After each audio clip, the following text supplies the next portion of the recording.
Welcome to the GTI Tours podcast. Join us as we go behind the scenes and discuss with trip leaders, guides, biblical scholars, and more to bring the land and the lessons of the Bible to life.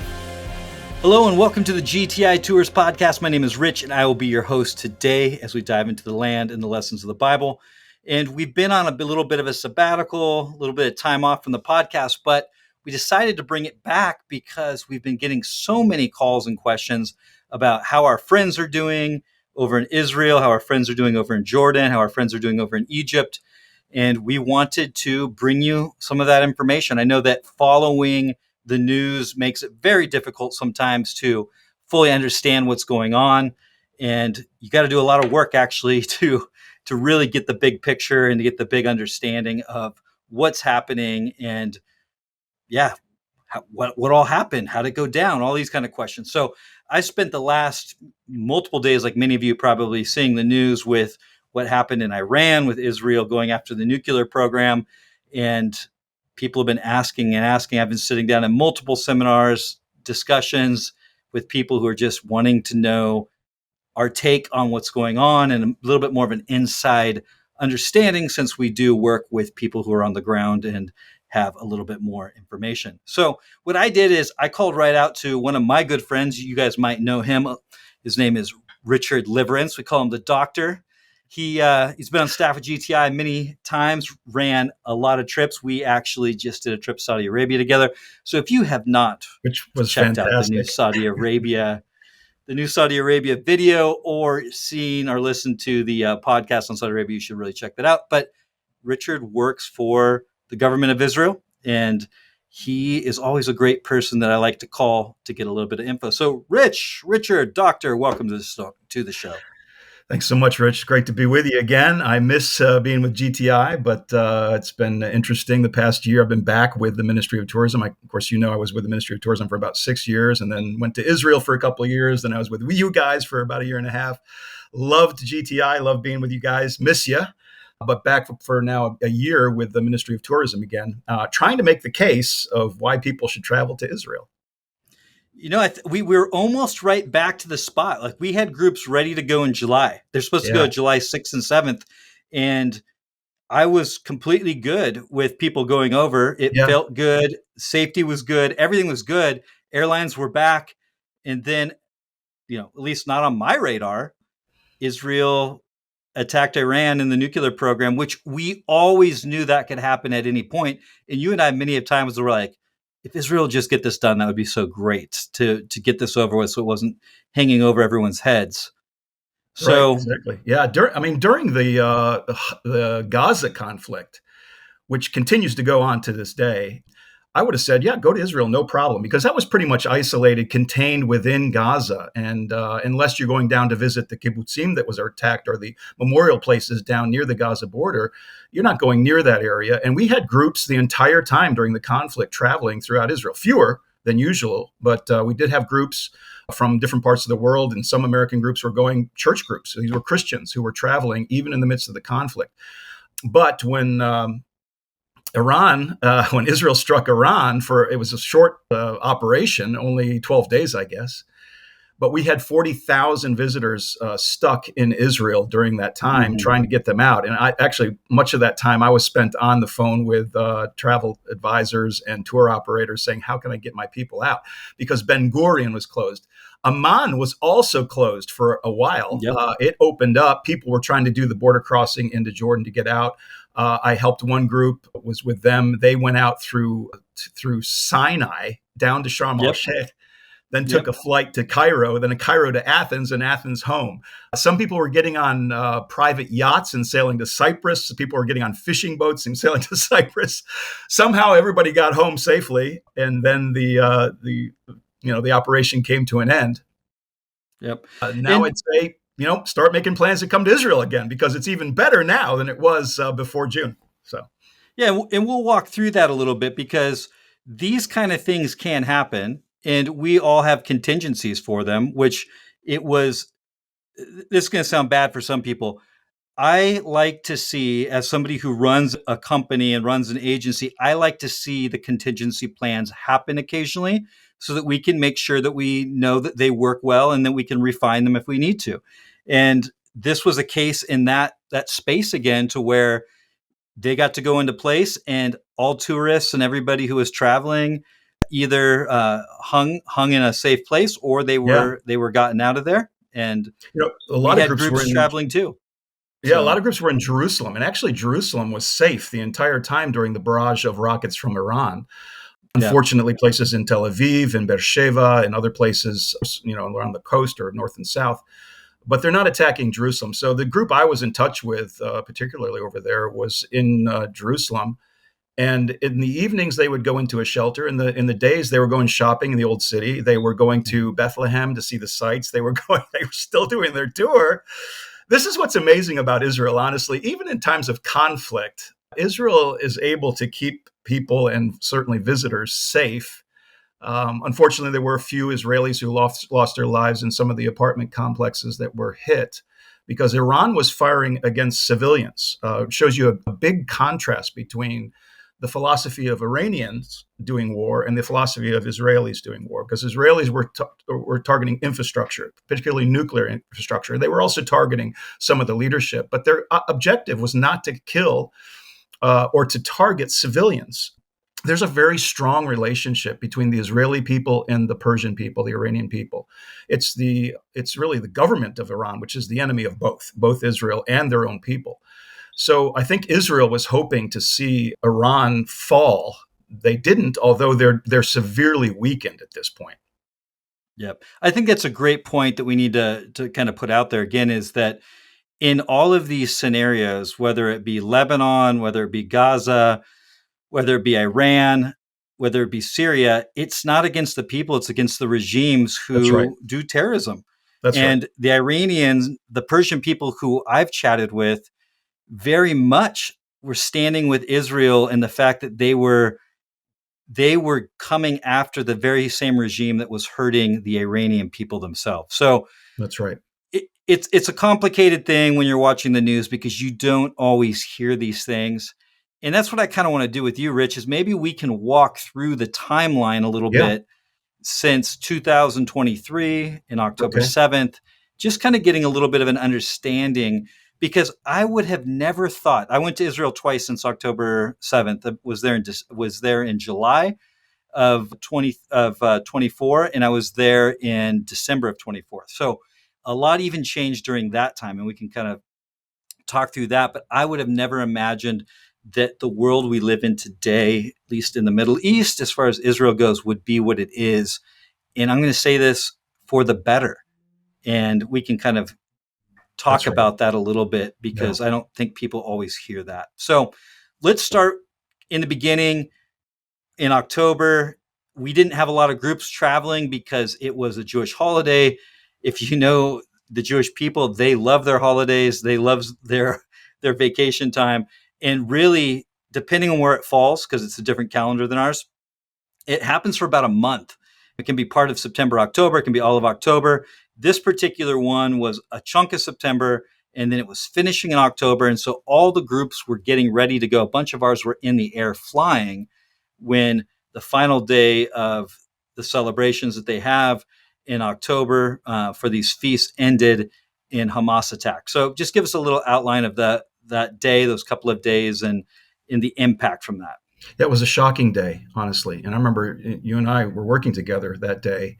And first thing, we wake up in the morning, and the attack was on the news, of course, and brutal, Mm-hmm. absolutely brutal. It's really inconceivable.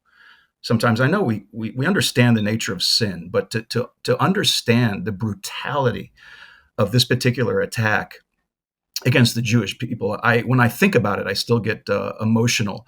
The severity of that attack. It was I can't remember the exact numbers now. Was it 1,200, 1,400 people who actually were killed? 250 hostages at that time were taken. But what the Israelis recorded of the type of attack, the nature of the attack, is beyond comprehension. Honestly, it's demonic. It's deeply evil. And I think in some part, because it was, almost coming up on 2 years ago, we've kind of forgotten about the severity of it. And I don't think we should, because this is really what has kept Israel on task to try to defeat Hamas. When you think about, it's not against the whole Palestinian people that Israel is fighting. They're fighting against this particular terrorist group, which obviously, based on what we saw on October 7th, is driven by evil spirits of some kind or an evil philosophy of some kind, which causes them to do that type of thing. And so we shouldn't lose sight of that, because at this point, a lot of the world is forgetting about it. We're forgetting about the severity of that attack and are saying, oh, because Israel is the aggressor, when in fact it was Hamas and Israel is simply responding. I think we need to point out again that despite all that Israel is doing in Gaza and that they were doing in southern Lebanon, what they did against the Houthis, what they did in Iran, all of it's connected. That's another thing. I think I think most believers understand that all of those are connected. These are proxy groups of Iran. And that's why ultimately this whole battle was leading to Iran eventually. Yep. But we shouldn't forget of what happened, what initiated this whole thing. A lot of the world is forgetting that. And I think, especially as believers, we should remember why Israel is doing what they're doing, why they continue to put the pressure on Hamas particularly, but also upon these other groups, including Iran, which is the head of the beast, essentially, because they are responding to that great evil against them. It was a horrible day. And for the days after, because again, you and I, we were just trying to get some information. I remember getting a phone call from my Israeli connections going, hey, we're not fully sure what this is, but it's different. Because a typical Israel conflict would last 2 weeks, Right. maybe 3 weeks. That's typical. And then it's over. They're quick, they're fast, and it doesn't go for a long period of time. But our friends were calling us saying this one's different. And the difference with it was, one, the brutality, the fact that they took Israeli land in the process. It took the IDF a couple of days to resecure the space, but the hostages.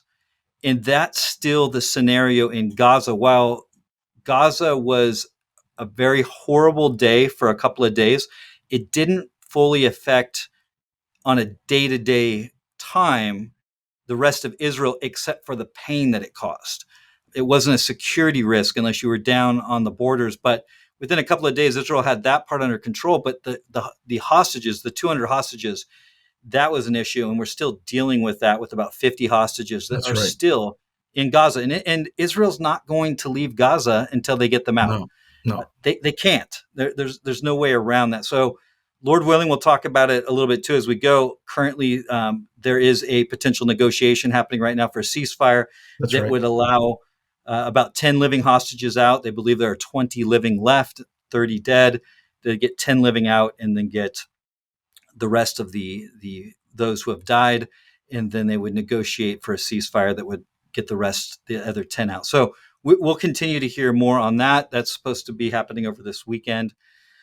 But that happened, and then the expectation from Hamas was that Hezbollah and the factions in Iraq and the Houthis in Iran and Syria, that they'd all join in, and they really didn't. Hezbollah joins in a couple days later, but they don't do what they're capable of, and they become a nuisance to the north, to where Israel has to evacuate the north, and these guys continue to fight.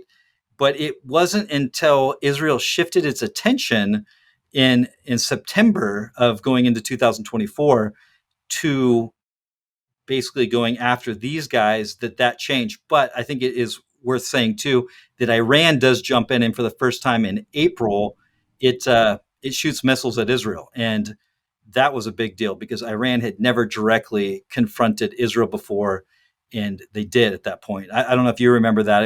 For me, it was shocking. And we thought, was this going to lead to something greater back then? But remarkably, and perhaps miraculously, I mean, they sent, I don't know how many, do you remember how the number? It was hundreds and hundreds of rockets simultaneously going all the way across Jordan, all the way across the Middle East into Israel. None of them killed anybody in Israel. I mean, that was remarkable. I think there were a couple of installations that were damaged. I think there was one injury, if I recall. But after hundreds, maybe it was 900 to 1,000. I can't remember the exact number, but the number of rockets they sent, and with there being absolutely no casualties and very little damage, it was really amazing. I was so proud too. The Saudis joined in to defend Israel. The Jordanians defended Israel. The Brits and the Americans defended Israel during that. It was really interesting and exciting for me to see some of these Middle Eastern countries who have classically been considered enemies of Israel come to Israel's defense. I thought that was really great. And for people who don't know, you've got two.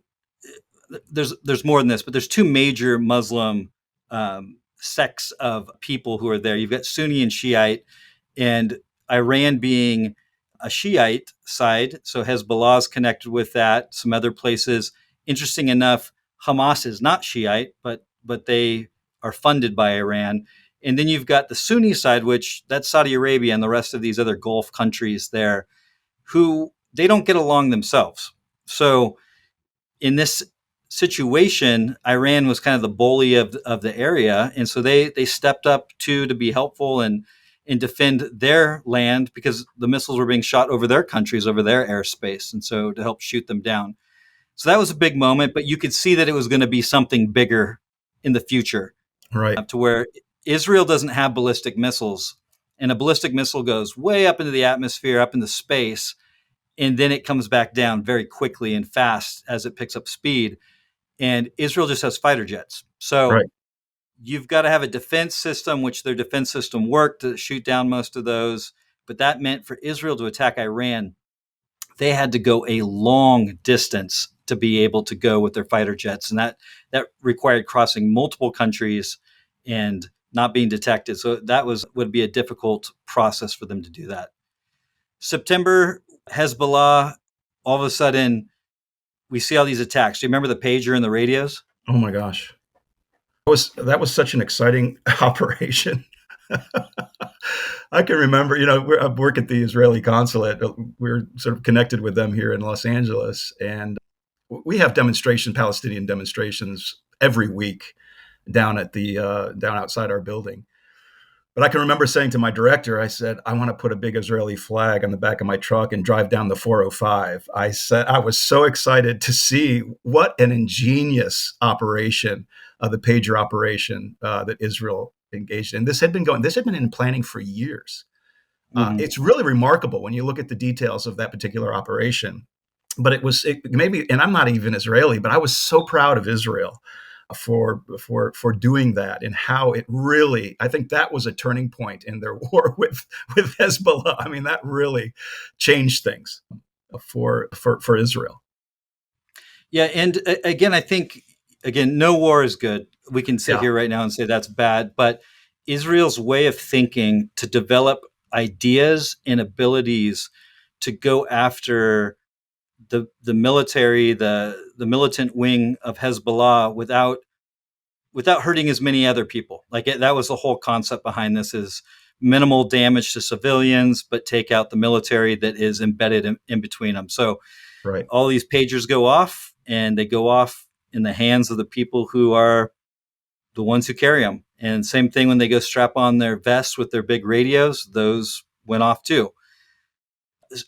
And what's crazy is this starts in September, and by November, within a month, a ceasefire is being brokered between Hezbollah, Lebanon, and Israel. And what makes me excited, what makes me encouraged, is that the Lebanese people now have a chance to go build something. I've got quite a few Lebanese friends who they get a chance to build their government for the people of Lebanon rather than being controlled by a military wing of Iran that is stationed there and has more firepower than the Lebanese army, so therefore they're in control. So that ceasefire, for the most part, it's held, but Israel continues to act in Lebanon to be like, hey, we are not going to allow another October 7th to ever happen again. Yeah, that would be great to see them take their country back. And that would open up amazing things, I think, even relationship with Israel, honestly, because Hezbollah has been standing in the way of peace in the Middle East between Lebanon and Israel. It's remarkable that's a potential could happen. Yeah, when I was there in July of 2024, Hezbollah had not fallen yet. Yeah. It would fall after I left. And when I was there in July, I felt things were good enough for groups to go back Yeah. if they so wanted to during that time. So Hezbollah falls. Then what's crazy is I come back in December of 2024, and I remember this. I was sitting at one of our drivers at his home. We were having Shabbat dinner together, and he had his whole family over. And all of a sudden, one of his kids comes in, who was away on reserve duty, comes through the door, and we're sitting down. And everyone assumed he had been in Lebanon, and all of a sudden, we hear that he'd been in Syria. And within a couple of days, within 3 days, Syria would fall. The third largest army in that part of the region falls, and Israel would then take out all of the military capabilities that the Syrian army once had. Its navy, its air force, its chemical weapons, everything. It just takes them all out, and Syria at that point no longer becomes an issue of something that was sitting there, and it was also the bridge, right, to from Iran to Hezbollah in Lebanon. That's how the weapons would come across. Right. Yep. So all that taken out in December. The end of, like that was it was crazy. Yeah, that's Who another would have thought? remarkable development to see these countries around Israel that have been enemies begin to fall. It's changing the whole dynamic over there. This is getting a little ahead of the of our discussion, but I think Trump's trip to the Middle East, it was predominantly a trade mission, obviously, but I thought it was brilliant, and that he also was willing to get into negotiations with Syria and to lift sanctions upon them and to put pressure on them to join the Abraham Accords is an Yep. amazing development. Can you imagine if we can get Lebanon, Syria, we've got Jordan, a peace agreement with Jordan, with Egypt. If we get Saudi Arabia, I mean, this is changing the entire Middle East and could, for generations, bring peace to the Middle East and therefore tourism. Yeah. So it's This remarkable. this is a big moment, and Yeah, Syria now has the opportunity for its people and its new political, whatever you want to call it, to do something for the people and to create something that's good for the people. right. And only time will tell. We get to sit there with hopefulness. We get to pray for that. And yeah, it's amazing to watch. And just yesterday, there's news that Syria and Lebanon potentially are sitting down to begin the preliminary work to be a part of the Abraham Accords, which would have never, I could have never imagined such a No, thing. we can't imagine it. Can't Yeah. imagine. But this is fantastic to see what's going on.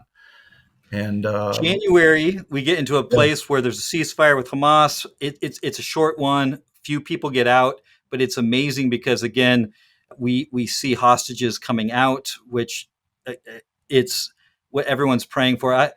I talk to more Israelis who I know who sit there going, if we get the hostages back, that's all we care about right now.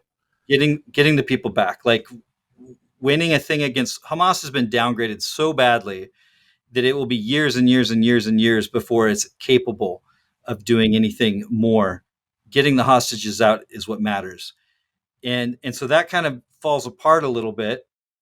And then we get to March where we see things resume. And then all of a sudden, May, a huge like push of Israel going back into Gaza with a full military making its way through. I read today that they are at about 65% of the land they have been through, which is again, I we'll see what happens. Like, what do you do next? I think that's the biggest problem, right? Like, if you get your hostages back and you leave, that's what Israel wants. But then who takes over yeah. Gaza? To me, that's the big matzo ball in the room.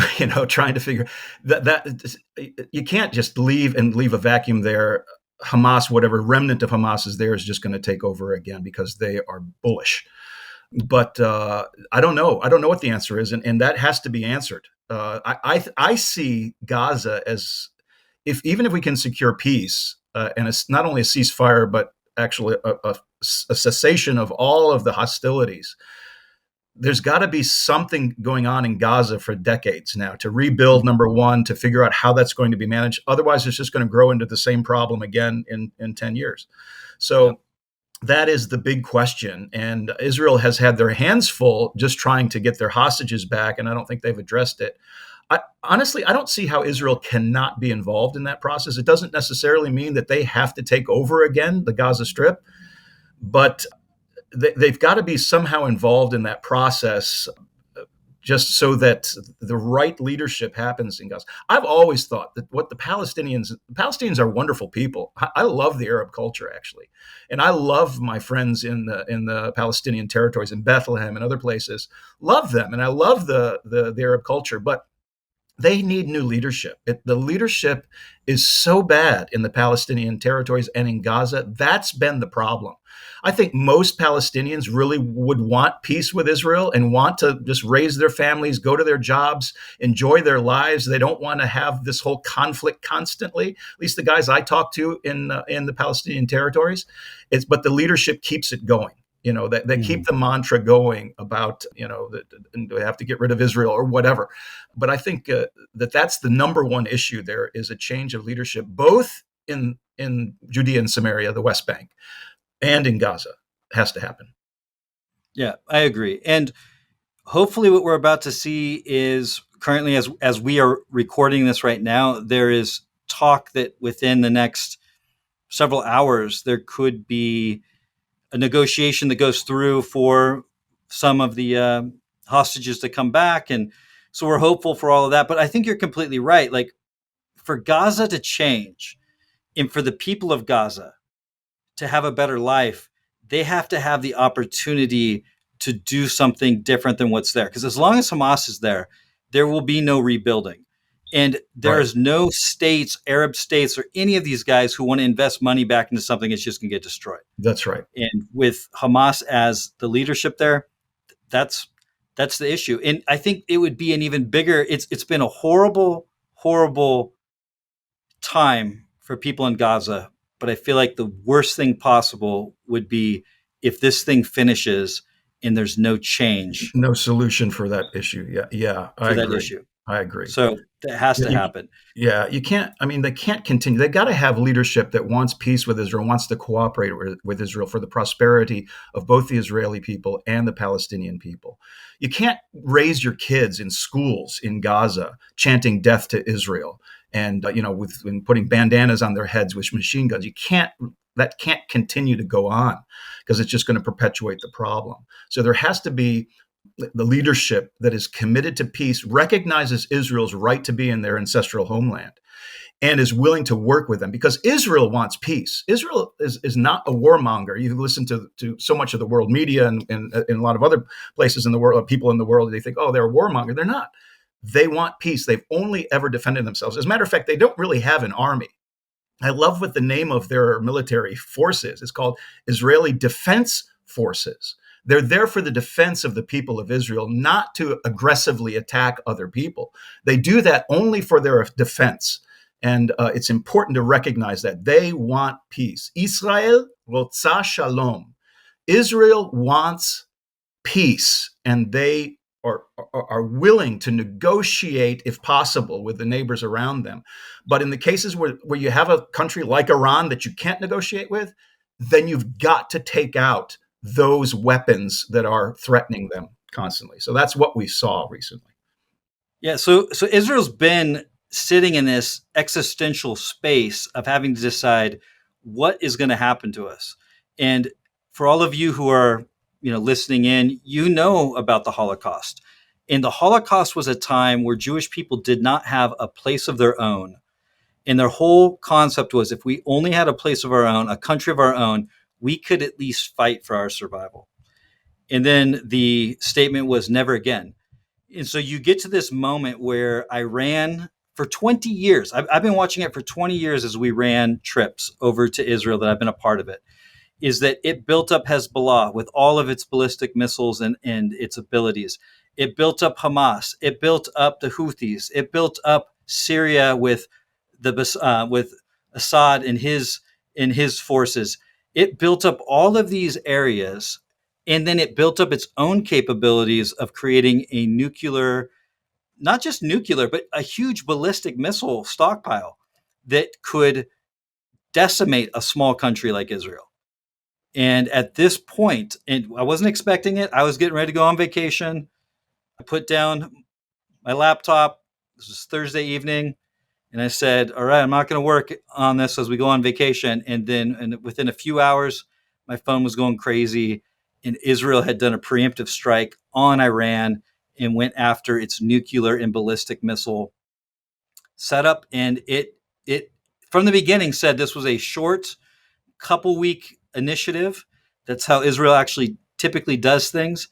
And it lasted about 12 days Yeah. and came to an end.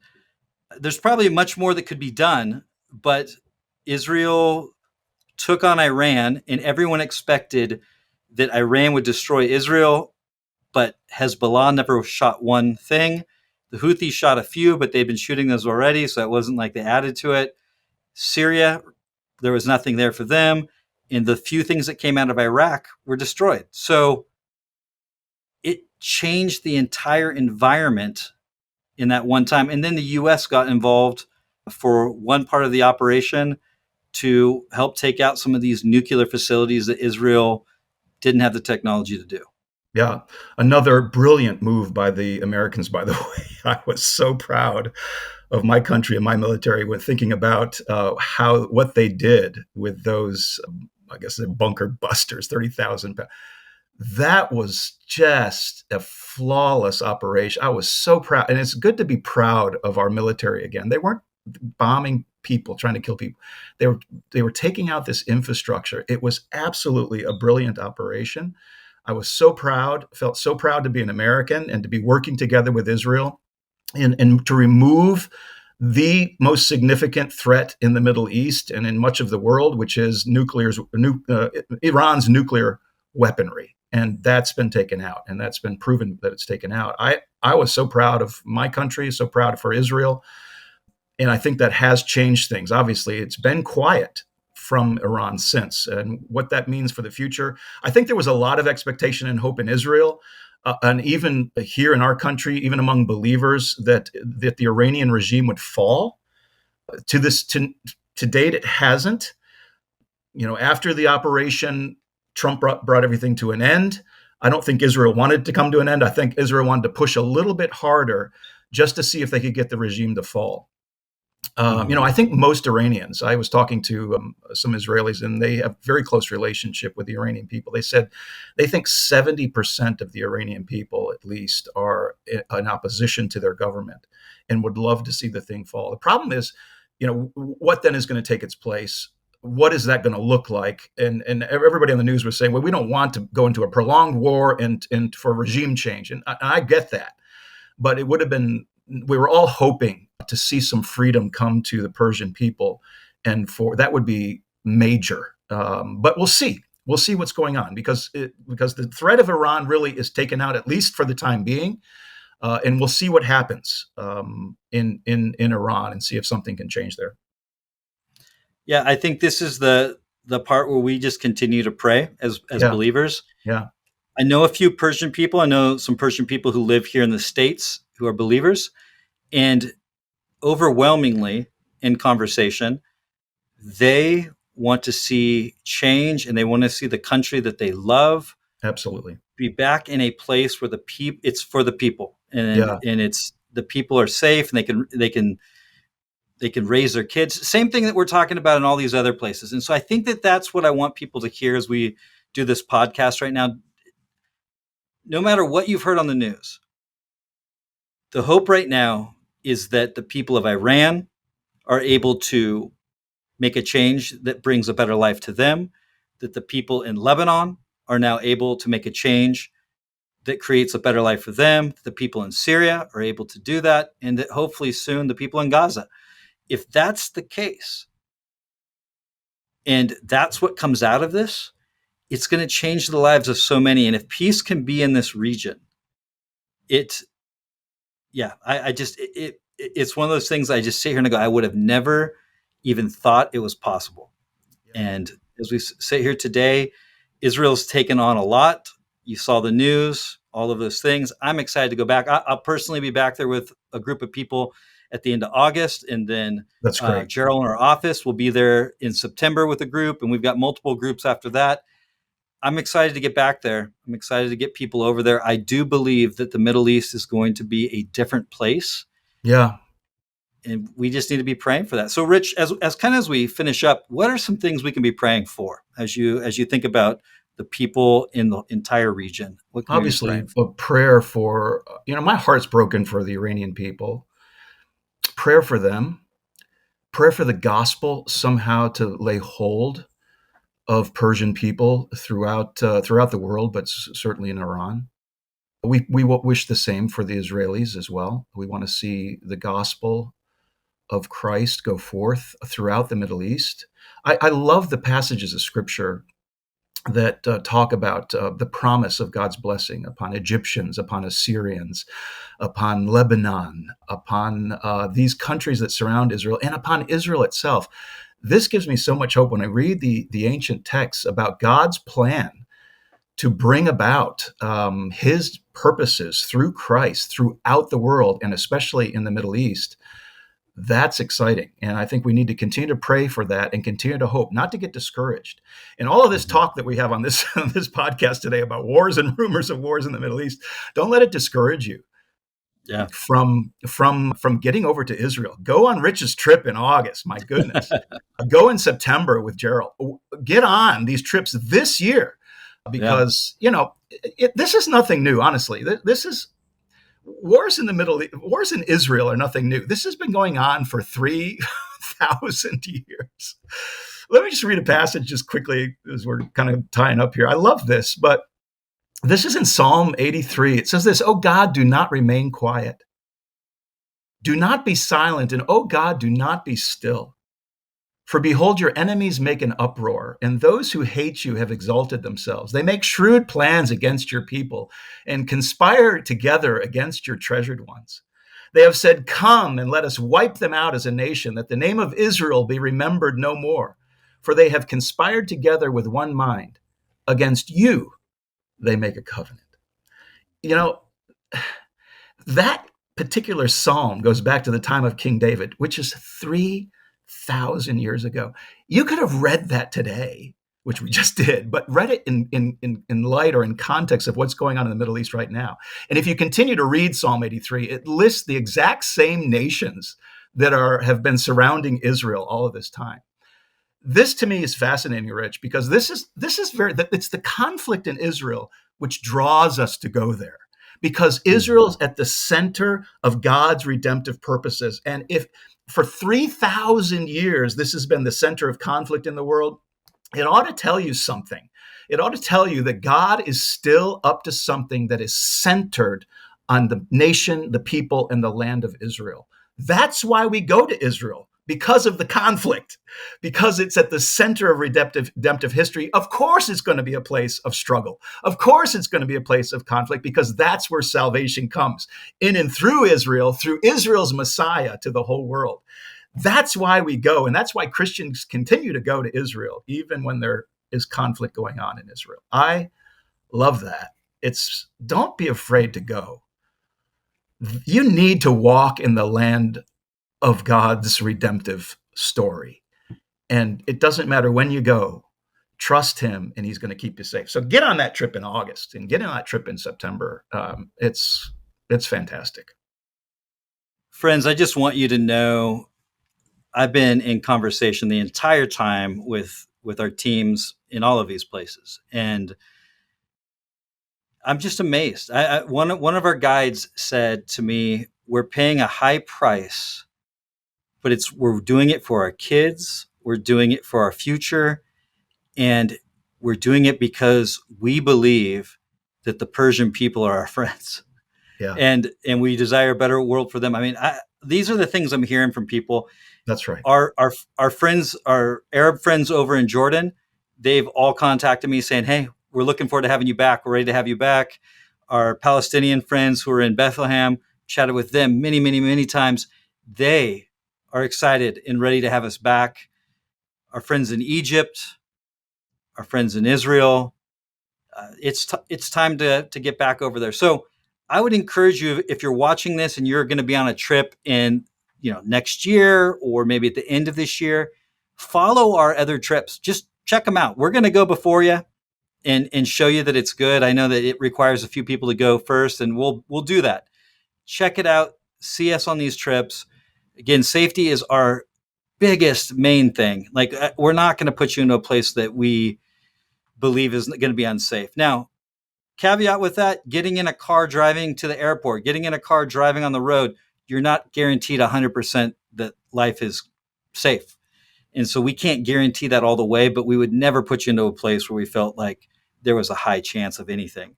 And so we're excited to get back over there and love to have you with us, or at least follow us and see that. And we're going to go over, encourage some friends in both Jordan, Israel, and Palestinians in Bethlehem. And I'm excited to be back there.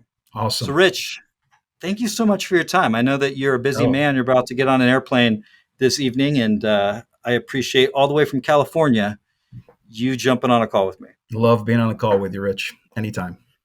I do miss you making coffee in our office. I'll tell you that right now. So invite me to come. I'll come. I'll make coffee. All right.